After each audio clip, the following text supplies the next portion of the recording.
Ahoy everybody, Captain Cal here. Today we're going to be doing the first Curse of Osiris adventure, the Up and Up. Let's start it. The Vex run all kinds of things in the forest now, including combat tests on Fallen. They're planning some kind of invasion, possibly on Nessus. You want us to ruin their test case? We've got guns. We can do that. So yeah, this is the Curse of Osiris. All of the adventures take you into the Infinite Forest. If these readings are correct, the destination gateway is heavily protected. This simulation must be valuable. There's nothing the Vex value more than unique data. Which is very cool. For the sake of time, I'm going to largely run through the Infinite Forest to the best of my ability. But the Curse of Osiris is good. I think it's important to take your time and enjoy the story and enjoy a lot of the scenery. Because there's a million hidden details. If you rush through it, it's going to feel short and it's going to feel unsatisfying. So, you know, when you do it, if you haven't played the Curse of Osiris yet, be sure to take your time with it. Because it'll feel short if you,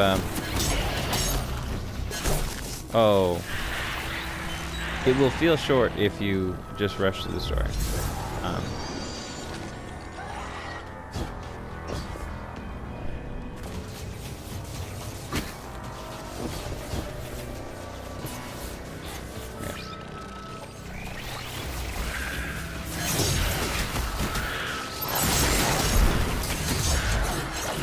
There we go. Oh my word. Alright, so there's another one.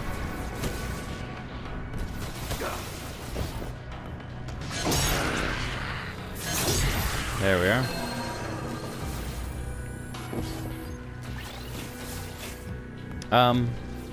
But the Infinite Forest is very cool. One thing that I've really enjoyed about the Curse of Osiris is the set pieces. The area and the staging is really beautiful. Especially Mercury in the past. If you look up in the skybox while you're in the past on Mercury, you can see the Traveler terraforming the planet, which is really cool that you see the Traveler in action. At least I thought it was neat.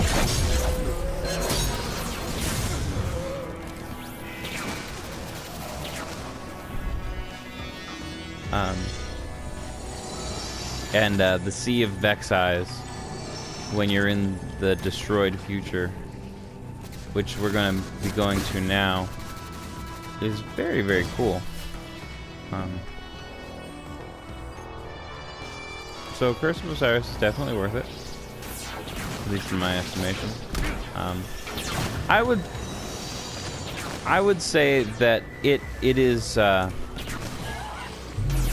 comparable to the Dark Below,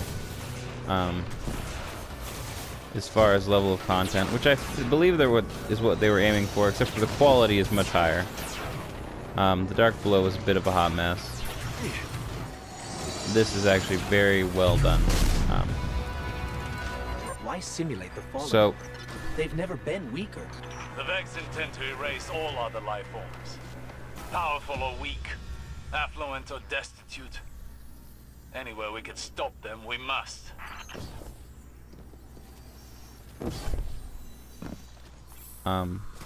The raid lair is supposed to come out tomorrow.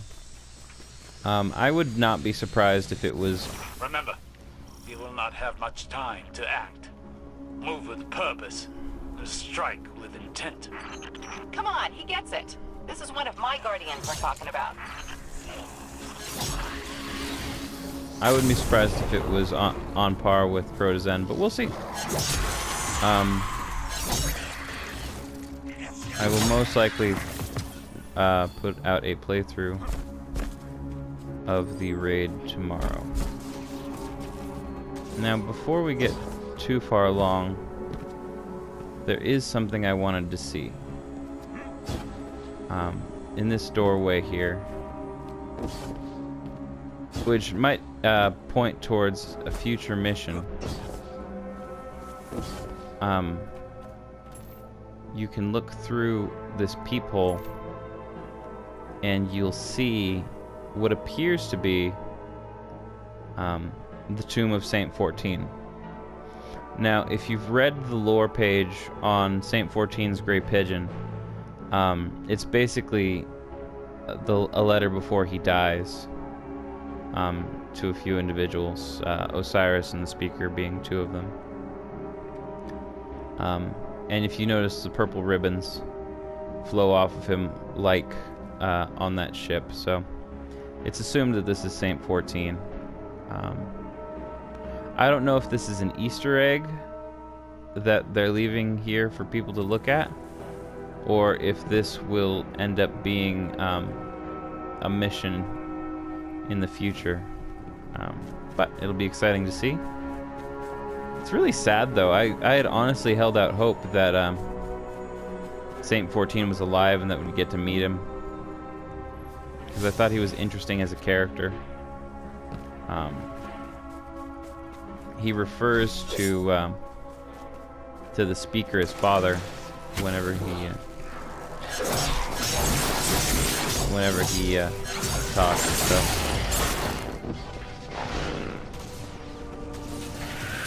it's interesting, and I was interested in their relationship, but I suppose the Speaker's dead now too, which is also really sad. There, those platforms. Man, I wasted my soup there. If it helps, try not to look down.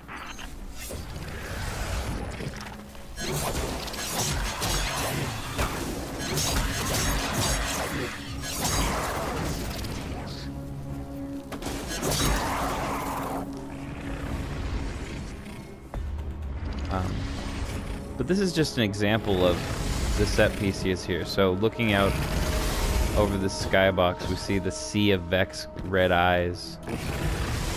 It's very, very cool. And just how bleak and dark everything is looking. The sun is dead. The planet has been completely transformed.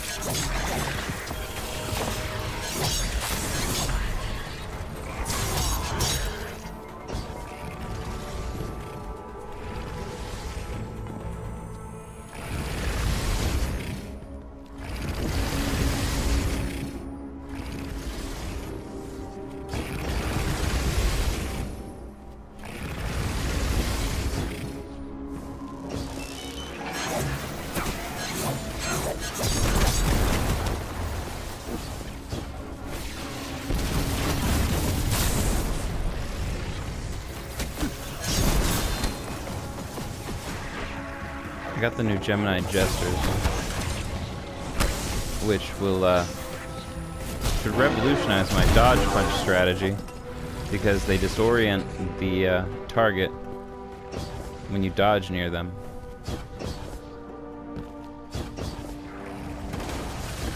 There's actually quite a few new, really cool exotics. We're near the target. Do what you must to stop the fall. We know how to do that. There's also quite a few new, or old exotics that have very new features. So for example, on a hunter, there is the Graviton Forfeit, which is no longer related to the dodge. Oddly enough, it allows you to stay invisible longer. So if you were running Night Stalker, you can stay invisible longer, and while you're invisible, your melee is recharged, and so that really speaks well, or that would really play well with the Mobius Quiver path of the Night Stalker, because it would there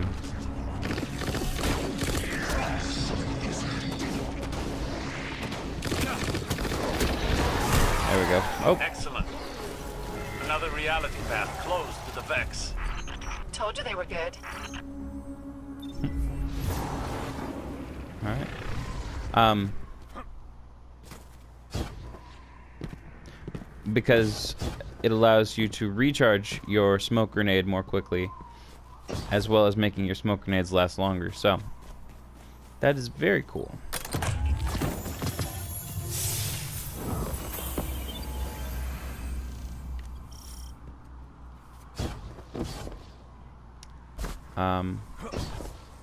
So one thing about the new Curse of Osiris adventures is they are far more deep, and they are longer than the previous adventures,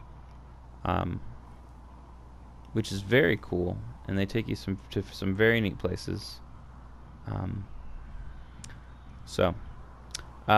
This has been Captain Cal. If you've enjoyed this video, please consider liking and subscribing, and have a nice day. Thank you.